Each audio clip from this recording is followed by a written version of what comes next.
Guimarães, ela que coordena cursos na FEB, é uma pessoa que tem um conhecimento profundo da doutrina espírita e sempre nos brinda com a sua presença todas as vezes que a convidamos, o que nos sentimos muito honrados. Que o Mestre Jesus, na noite de hoje, possa nos envolver a todos, dando inspiração e roteiro à nossa amiga palestrante, Fátima Guimarães, e que as suas lições aqui veiculadas calem fundo em nosso coração, ajudando-nos a trilhar o caminho do bem, que nos levará inevitavelmente ao reino de amor de nosso Pai Celestial. Graças a Deus. Na palestra da noite de hoje, o tema é do Evangelho segundo o Espiritismo, capítulo 17, Sede perfeitos, parábola do semeador, itens 5 e 6. Convidamos a nossa amiga para que assuma a direção aqui do trabalho. Que Deus a ilumine.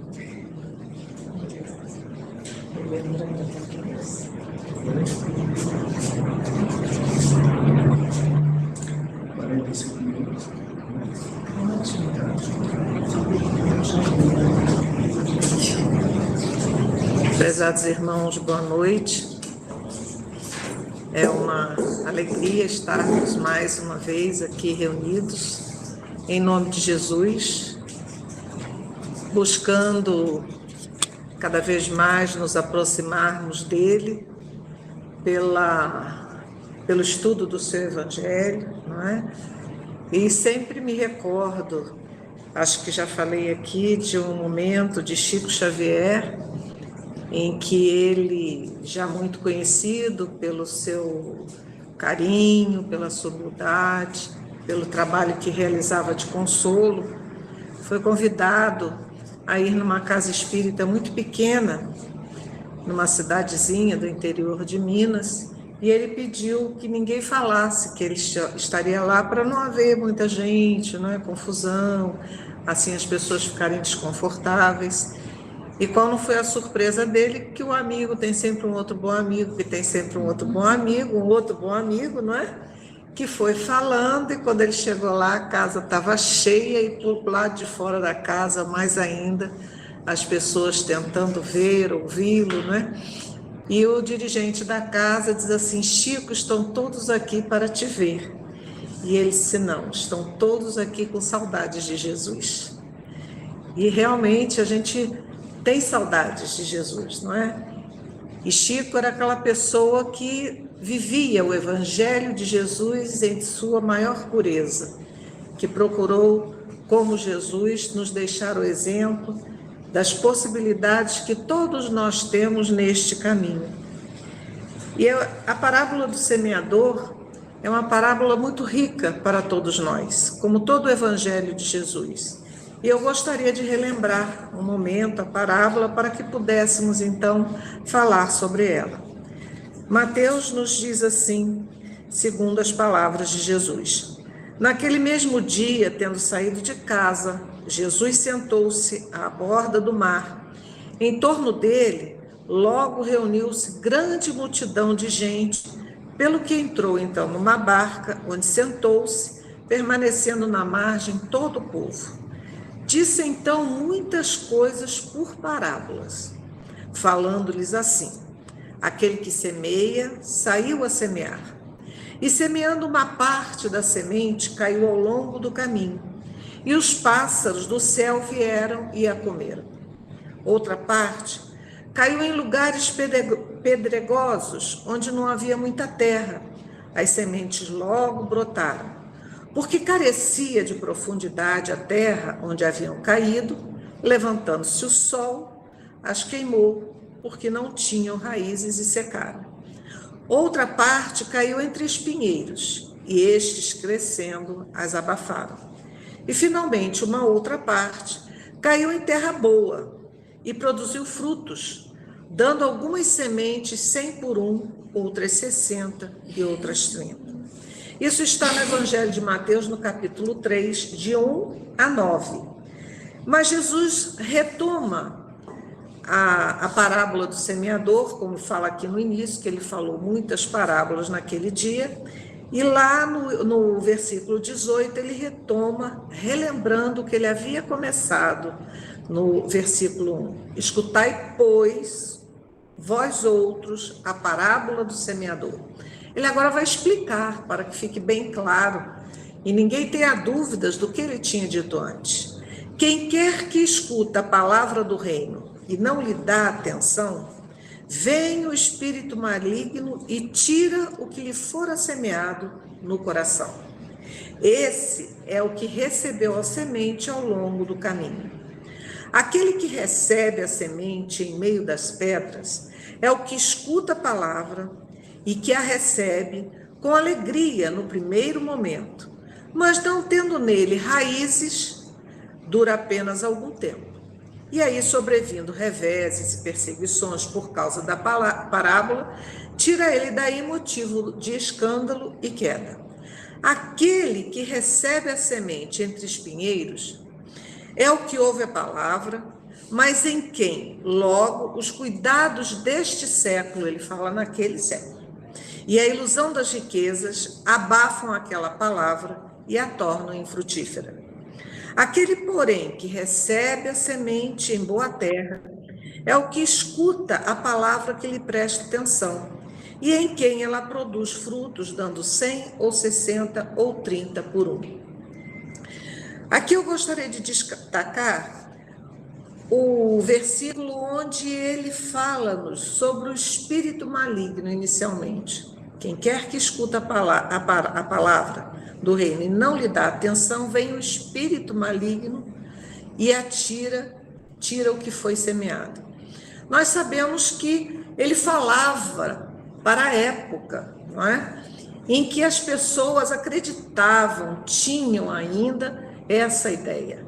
Onde nós, né, as pessoas que somos todos nós, que lá estávamos com certeza, eles já tinham essa ideia do maligno que tentava, que era o que tirava, era o que prejudicava. As pessoas eram envolvidas, né, por um espírito maligno e provocavam ou faziam coisas ruins. Mas nós sabemos que esse espírito maligno habita em nós mesmos. São as nossas dificuldades, são a nossa falta ainda de conhecimento na época, principalmente, espíritos ainda em início de caminhada moralmente. Então ele procura usar uma figura da época, daquilo que acreditavam, né, para que entendessem a sua mensagem. Porque se eu acho que existe um espírito maligno, eu já temo esse espírito e logo eu vou controlar. Se ele vem e me sussurra algo, não importa se está vindo de mim mesmo ou de fora, mas eu já vou começar a combater. Então é interessante que nós possamos cada vez mais refletir no Evangelho de Jesus, contextualizando com todos os ensinamentos, com todo aquilo que já aprendemos através destes séculos e, acima de tudo, com a doutrina espírita, não é? E aí nós vamos, Kardec vem então nos explicar, refletir nessas passagens dizendo: a parábola do semeador exprime perfeitamente os matizes existentes na maneira de serem utilizados os ensinos do Evangelho.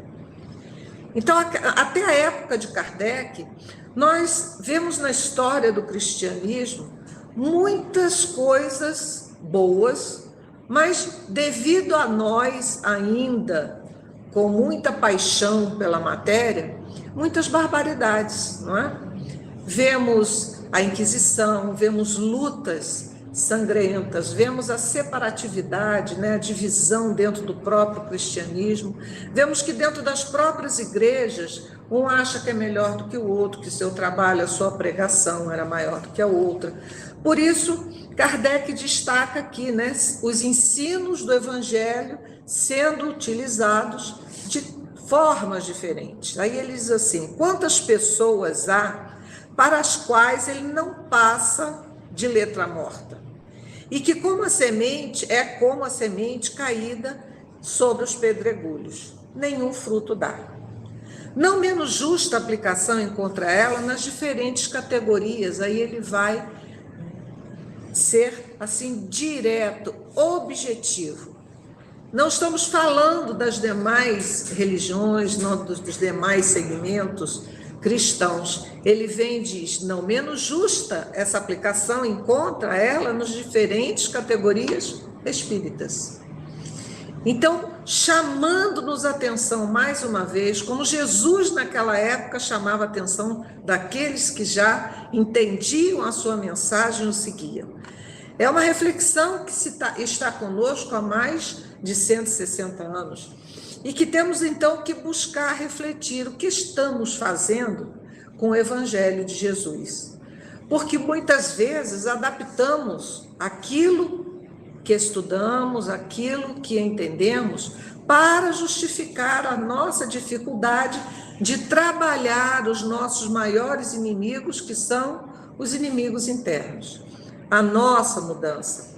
E que temos aí um manancial, depois de Kardec, que já veio nos alertando, um manancial de mensagens, de reflexões, de esclarecimento, né, de alertas, da espiritualidade superior através das obras mediúnicas de Francisco Cândido Xavier e de Divaldo Pereira Franco com Joana de Ângeles, que faz essa viagem, né, que nos leva a fazer essa viagem interior, para que possamos despertar realmente em nós o porquê de não seguirmos com Jesus, o que nos falta para podermos trabalhar todos os dias a vivência do Evangelho em nossas vidas. E Kardec nos vai fazer diversas perguntas nesse item 6. Não se acham simbolizados nelas os que apenas atentam nos fenômenos materiais e nenhuma consequência tiram deles, porque neles mais não veem do que fatos curiosos? Não é o que nós ainda vemos muito hoje no advento, que veio trazer para nós grandes possibilidades do conhecimento, do esclarecimento, mas nas redes sociais, coisas que não fazem o menor sentido, ainda buscando saber quem foi quem, por que quem fez não sei o quê, quem representa quem era aquela figura no passado e hoje fez. Então é simplesmente pela curiosidade. Houve uma época, não muito distante, que começou a ser feito o trabalho, não é? E foram trabalhos que vieram não da doutrina, mas até da própria ciência, dentro da ciência, agora eu vou esquecer o nome dele, mas se vocês lembrarem, vocês podem falar aí para mim, que fazia o trabalho de regressão de vidas passadas, era um psiquiatra, onde ele caiu nas vidas passadas com a paciente dentro da terapia, ele não buscava aquilo. E para confirmar, foi uma paciente em especial que ele relata a sua história, ele vê que ela passa, não é, para uma outra vida, uma outra personalidade, que ele vai buscar o companheiro dela para confirmar as experiências que ela vai contar e cruzando dados e fatos, ele vê que aquilo não foi vivido nessa existência, que ela estava se tratando com ele, mas na existência passada. Então, a própria ciência vem para nos mostrar, mas aí as pessoas, ao invés de verem neste desenvolvimento, nesta ciência, uma possibilidade de melhoria, todo mundo quis saber quem era. Não aquilo que eu fui para me corrigir, para vencer, né, as fobias. Inclusive, ele conta um caso de uma paciente que ela tinha o medo, né? Eu ainda tenho um pouco, né? A gente vai vencendo sabendo que quando a gente sabe, a gente busca vencer, que é a questão da claustrofobia, né? Ficar em lugares pequenos, fechados, e fazendo com que ela regredisse no trabalho da terapia, ele chega a situação de que ela conta, ela se vê enterrada viva, com bichos dentro do caixão, que isso era feito muito lá, né?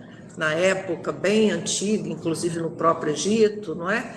Então ela se vê, e ela tinha então essa sensação, ela trazia no seu inconsciente ainda aquele pavor que foi trabalhado. Mas nós começamos só na curiosidade, quem foi quem, e normalmente nós não queremos nunca ter sido aqueles que ajudavam, que limpavam. Brian Weiss, obrigada, é esse mesmo. Então, nós não queremos saber quem fomos, se disser que nós fomos uma pessoa simples, do campo, não é? Que não tivemos muita expressividade, né? A pessoa não quer, não, ela quer saber que foi rei, rainha, né? Duque, princesa, que viveu na corte, né? Grandes nomes na história. E aí nós espíritas, apenas na linha, como Kardec nos diz, da curiosidade. Mas ele vai mais adiante. Aqueles que apenas se preocupam com o lado brilhante das comunicações dos espíritos, pelas quais só se interessam quando lhes satisfazem a imaginação, e que depois de as terem ouvido se conservam tão frios e indiferentes quanto eram antes. Então nós vamos vendo que é algo que nós não conhecemos quanto espírita, e já naquele tempo Kardec nos alertava. Aqueles que gostam, ouvem, mas estão mais novamente dentro da curiosidade, que não deixa de ser a curiosidade das mensagens, das comunicações, para comprovar realmente, esse é um fato. Isso é positivo, porque nos leva a trabalhar a nossa melhoria com o conhecimento.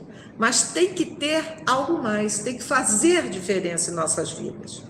Os que reconhecem, ele vai fazer outra pergunta, muito bons os conselhos, admiram, mas para serem aplicados aos outros e não a si próprios. É verdade isso? Nós lemos uma página de um livro, nós identificamos a nós mesmos? Nossa, essa página é direitinha para o fulano.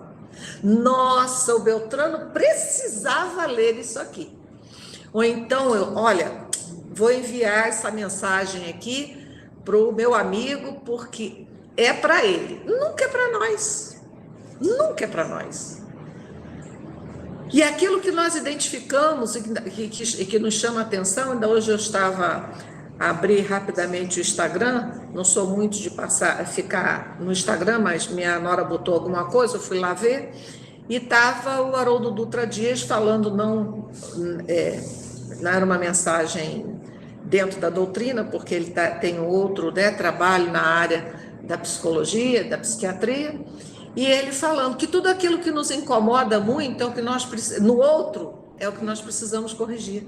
Aquilo que nos chama muito atenção é aquilo que eu preciso ver para mim. Então nós vemos que em todos os caminhos da ciência, das religiões, nos levam a quê?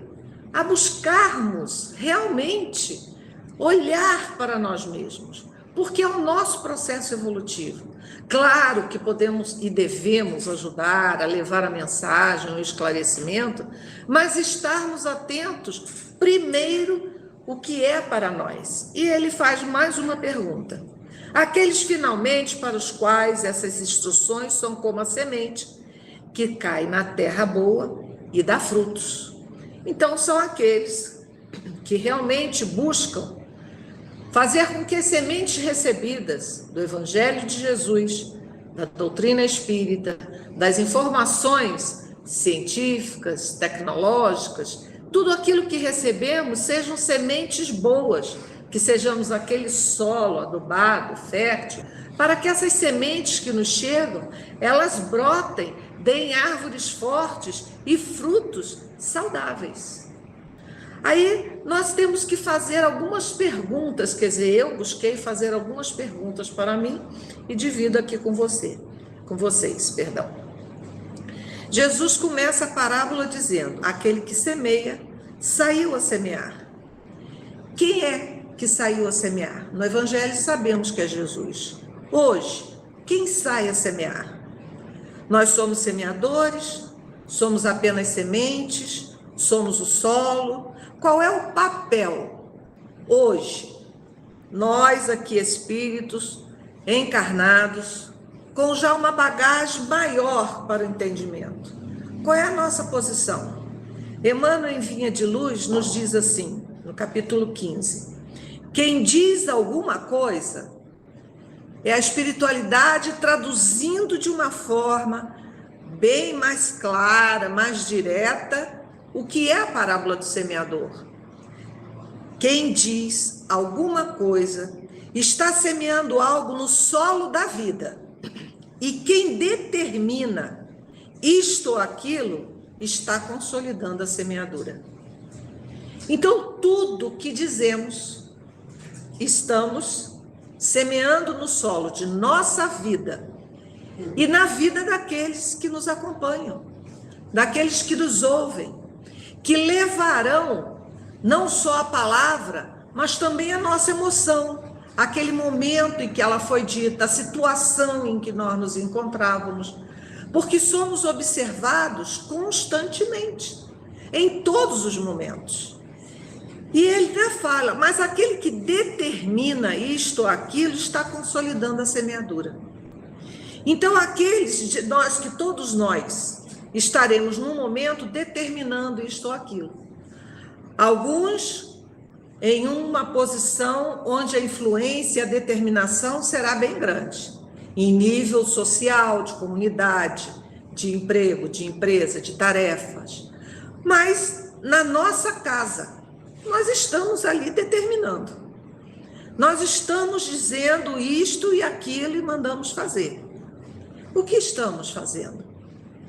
Nós estamos ali, além de falar, nós estamos consolidando, afirmando a nossa semeadura. Gerou no nosso pensamento aquela ideia, eu falo, mas aí eu mando. Eu digo o que deve ser feito. Se as nossas autoridades tivessem a noção da responsabilidade das suas semeaduras, o mundo estaria muito melhor. Não falo do nosso país, do mundo inteiro, porque ainda tem os irmãos que só estão na busca do poder, da glória, do prazer, em que buscam afirmar-se, porque não acreditam em si próprios, e geralmente é assim, aquela pessoa que chega e impõe alguma coisa, é porque ela, muitas vezes, ela não tem certeza de si mesmo, da sua ideia. Então, ela busca impor o outro e acabou a conversa. Geralmente fazemos isso em família, né? Eu ouvia muito na minha infância, e que hoje, graças a Deus, a educação já mudou muito nesse sentido, onde meu pai dizia, faça o que eu digo, mas não faça o que eu faço. Como é que eu vou fazer o que me dizem se eu vejo todo dia a pessoa falando, fazendo, diferente daquilo que ela mostra, que ela diz, não é? E essa época, já na minha época, já não dava muito certo, e cada vez menos vai dar certo. Porque a nossa tendência é seguir modelos. Eu posso, enquanto a autoridade, como falou anteriormente aqui, Emmanuel, me diz para eu fazer isso e aquilo, eu obedeço. Mas na hora que eu adquiro a minha liberdade, eu vou fazer o que eu quiser. Por isso, muitas vezes falava, não fuma, não fuma, fumar não faz bem. E eu ouvi muito isso, né? E meu pai fumava, meu avô fumava. Aí o jovem não fumava. Mas quando ficava adulto, dono da sua vida, o que é que ele fazia? Buscava o cigarro. Era um modelo. Então, não basta falarmos, é necessário o exemplo. E hoje em dia, cada vez mais, com as redes sociais, qualquer criança vai lá e vai ver se aquilo é certo, se é errado, se é bom, se não é. E ela acaba sendo adotada, muitas vezes, até pelas suas próprias necessidades de experiência, pelas coisas ruins. Emmanuel nos diz, muitos espíritos nobres são cultivadores das árvores da verdade, do bem e da luz. Entretanto, em toda parte movimentam-se também os semeadores do escarracho da ignorância, dos cardos da calúnia, dos espinhos da maledicência. Através deles, opera-se a perturbação e o estacionamento. Nós, cada vez mais, eu penso assim, que às vezes o pessoal deve gostar muito de me ouvir, não. Porque cada vez mais eu busco para mim a responsabilidade e transfiro também para todos que estão me ouvindo, né?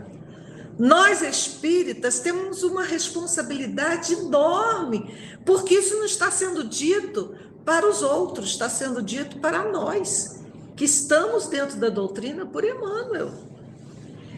E quando recebemos, não é, muitas vezes, hoje com as redes sociais que deveriam nos ajudar ao crescimento, recebemos coisas que não têm o menor sentido, que vão falar mal, denegrir alguma pessoa, ao invés de parar em nós continuamos encaminhando. E pegamos logo, fazendo uma lista, né? Tem aqueles grupos que se faz a lista, eu adoro quando começam a ver que eu faço parte de uma lista em que a pessoa clica e vai para todo mundo, ela está ali, não sabe, nem precisa nem responder, porque ela já manda mesmo automaticamente para aquele grupo todo, para não ter muito trabalho de mandar um por um, não é? E nós acabamos multiplicando. Aí vem aí a maledicência, é o mínimo que nós fazemos quando multiplicamos nas redes sociais. Há alguns dias atrás, houve uma notícia, que eu não vou dizer do personagem agora, disse anteriormente em outro lugar, mas eu acho que eu devo reservar, né? Preservar a pessoa, uma personalidade de grande destaque mundial, que disse que estava falando mal do Brasil. E aí eu falei, disse, gente, olha, a gente sabe que hoje, não é? A tecnologia imita a voz, imita não, ela reproduz a voz da pessoa, ela monta a figura, a imagem, né, a foto da pessoa. Não, de repente isso foi montagem, né? Porque vindo da onde vem essa figura não condiz com isso que está sendo passado. Aí a companheira que estava dentro do grupo foi lá e foi pesquisar no Google. Não, é verdade mesmo. É verdade, falou. Aí eu disse, bom, se falou, oremos, não é? Porque essa pessoa tem uma influência mundial, é muito grande. Então, coitada, se caiu nessa desgraça, se falou uma bobagem dessa, vamos orar por ele. Porque não estaremos colaborando com nada, passando adiante. É a maledicência, pela maledicência. O que ganhamos com isso? Que nós cristãos, não só espíritas, estamos fazendo do Evangelho de Jesus neste momento. Porque é como Emmanuel nos lembra aqui.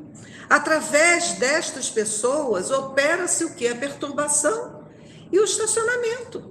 Porque muitas vezes as pessoas deixam de crer, deixam de buscar, porque ouviram coisas, comentários, que não preenchem, que não acrescentam, e só fazem, dependendo do estado da alma que aquela pessoa está, ela entre num processo de negação cada vez mais.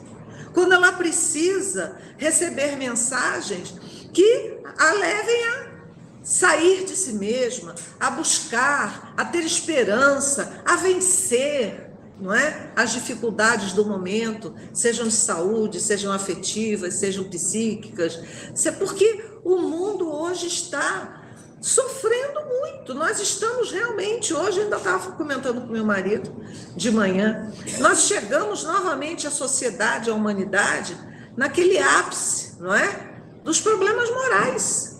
Como ao longo da história nós vemos que tiveram esses momentos horríveis, para que depois, diante do sofrimento, a humanidade dá aquela despertada e começa a buscar novos caminhos. E Jesus conta com quem? Conta com os cristãos, conta conosco, para que não sejamos esses multiplicadores da tristeza, do descaso, da indiferença, da coisa que não tem mais jeito, não é? Tem pessoas que dizem, não tem mais jeito, esse mundo tá que não tem mais jeito. Como é que nós podemos dizer isso? Nós cristãos, principalmente.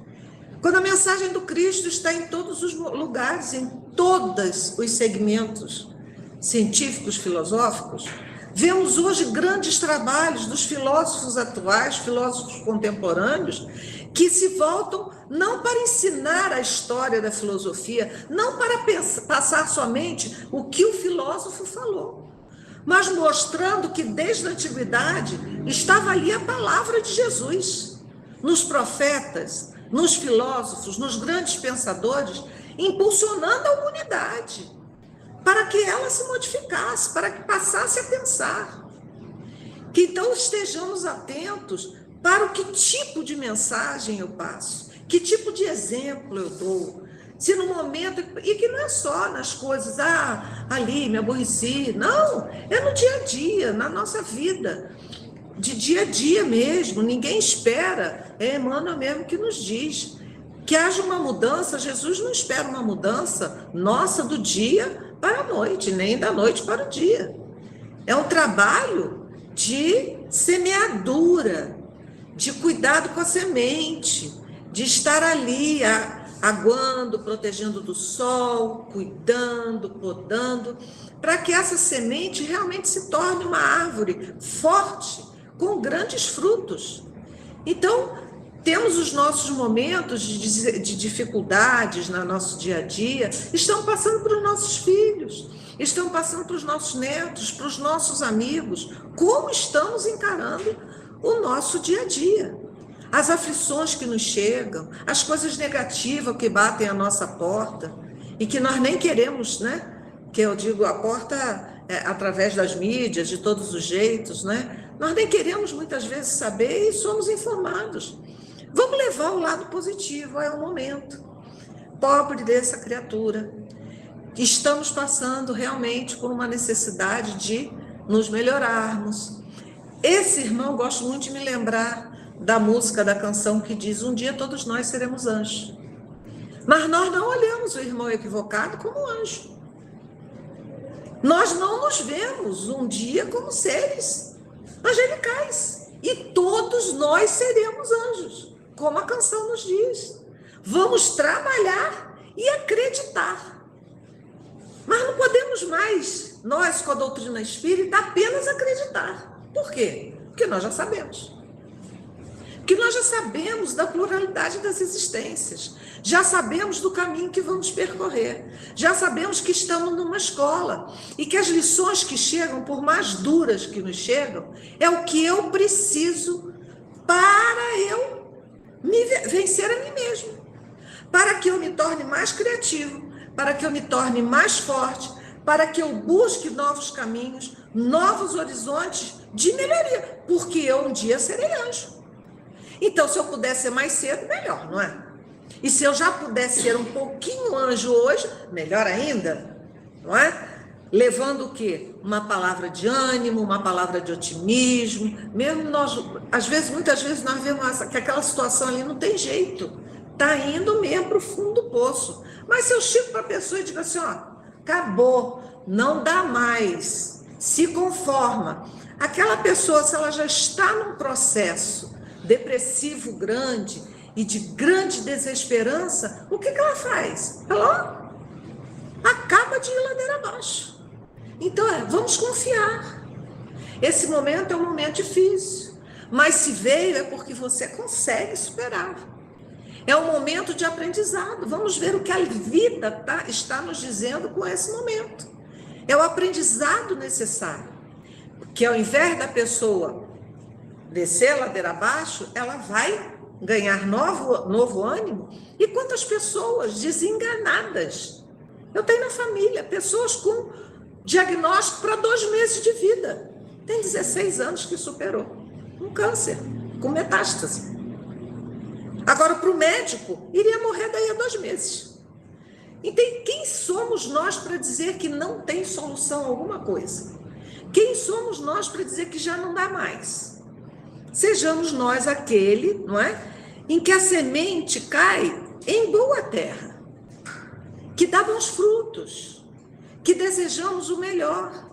Emmanuel nos diz na página Semeadores, que é justamente analisando esta passagem, transferindo a imagem para o solo do espírito, em que tantos imperativos de renovação convidam os obreiros da boa vontade à santificante lavoura da elevação, somos levados a reconhecer que o servidor do Evangelho é compelido a sair de si próprio a fim de beneficiar corações alheios.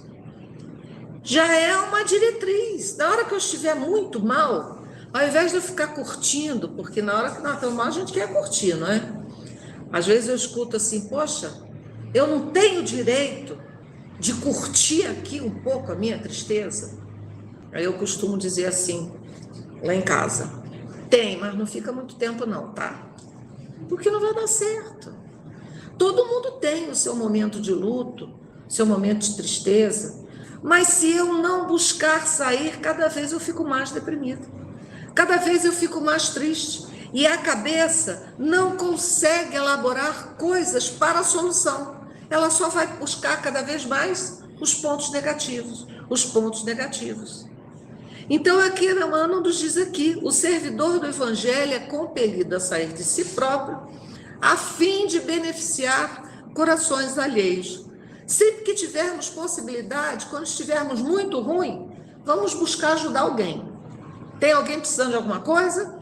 Ou a gente lembra, não posso sair de casa, não posso fazer nada. Lembrei de alguém que está doente. Em vez de ficar orando pedindo a Deus para me ajudar, eu oro pedindo para ajudar o outro que eu sei que está doente. Eu vou receber, porque aquilo que se dá, vem em dobro para mim. Só que nós esquecemos. É necessário, nos fala Emmanuel, desintegrar o velho cárcere do ponto de vista para nos devotarmos ao serviço do próximo.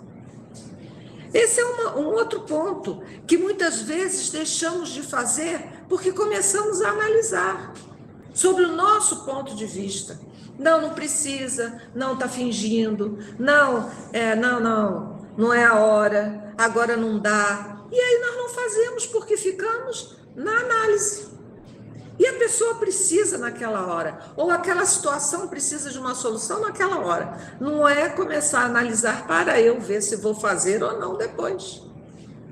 Aprendendo a ciência, nesta mesma página de Emmanuel, de nos retirarmos da escura cadeia do eu, excursionaremos através do grande continente denominado interesse geral.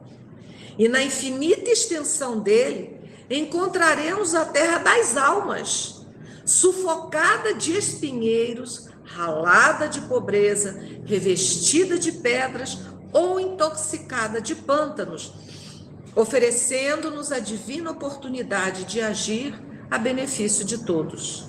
Afastemo-nos, pois, das nossas inibições e aprendamos com o Cristo a sair para semear. Porque não é só o Cristo que saiu. Ali Jesus nos traz a figura de todos nós que somos semeadores. Emmanuel, na página enxertia divina, ele diz: repara atentamente, quantas vezes te convoca o sublime semeador ao engrandecimento de ti mesmo. A enxertia do alto procura-nos através de 1000 modos. Deus continua nos buscando. Jesus continua nos buscando.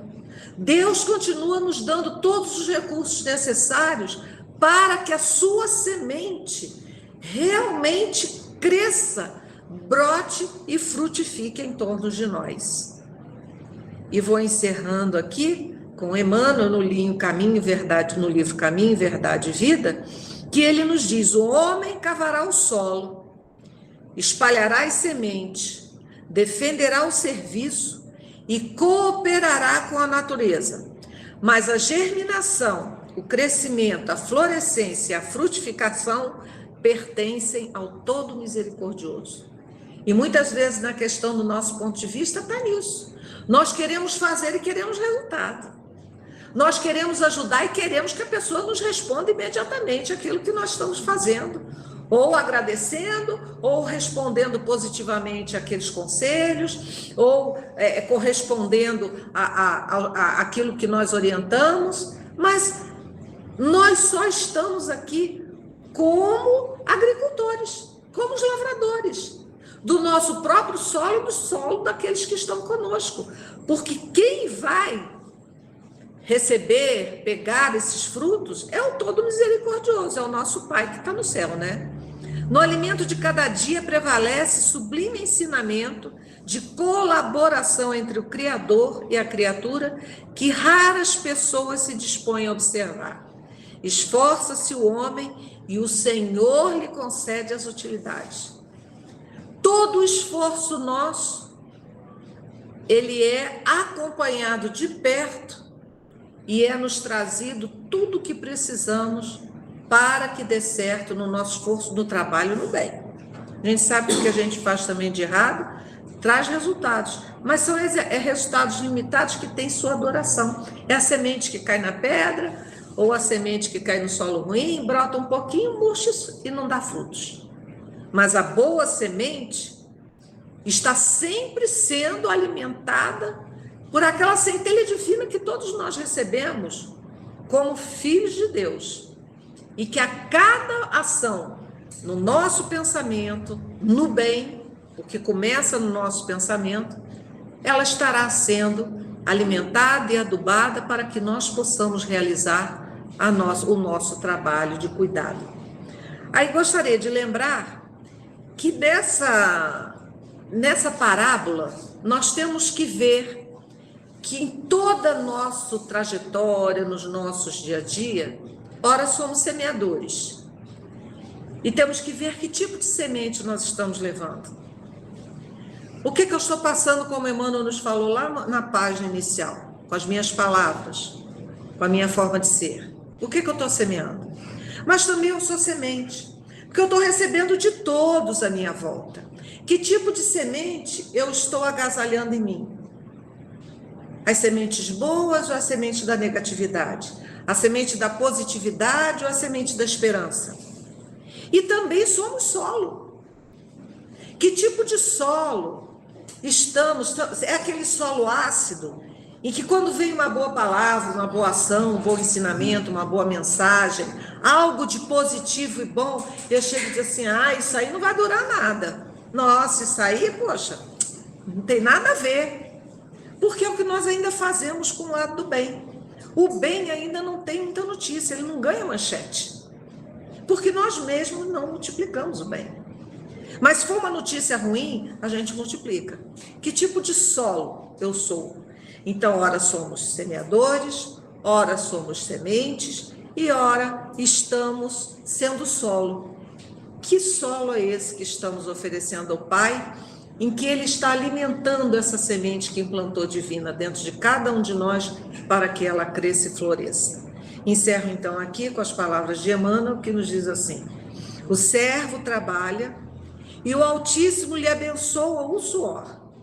É nesse processo de íntima cooperação, íntima, ligação direta e natural entendimento que o Pai espera colher um dia, olha só, ele não diz o dia, é o nosso livre-arbítrio, ele espera colher um dia os doces frutos da perfeição no espírito dos filhos, porque todos nós um dia estaremos na sua casa junto a Jesus, sendo anjos, trabalhando na criação, aí só de forma positiva e no bem.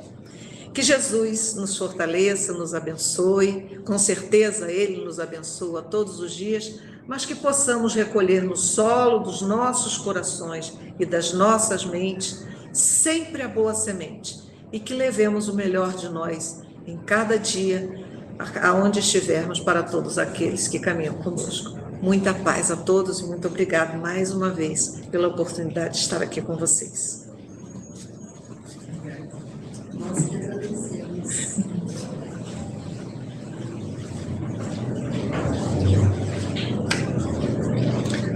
Agradecemos a nossa amiga Fátima Guimarães pela reflexão profunda que ela deixou para que analisemos a nós mesmos, a fim de podermos semear a semente do bem onde quer que estejamos, se desejamos um mundo melhor.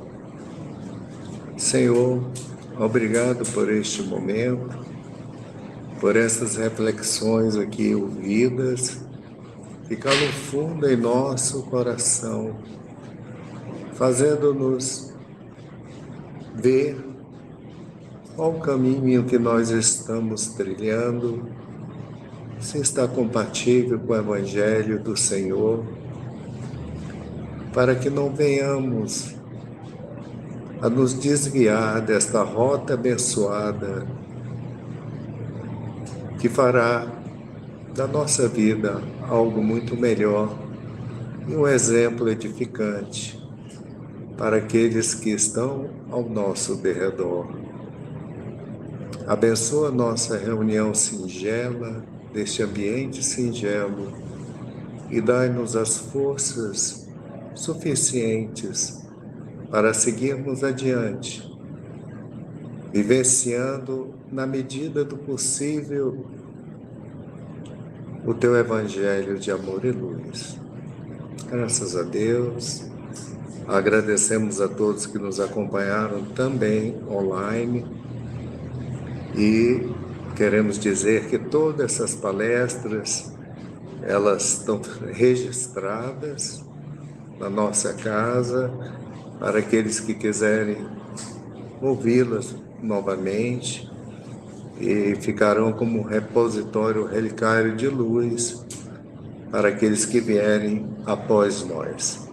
Muito obrigado a todos.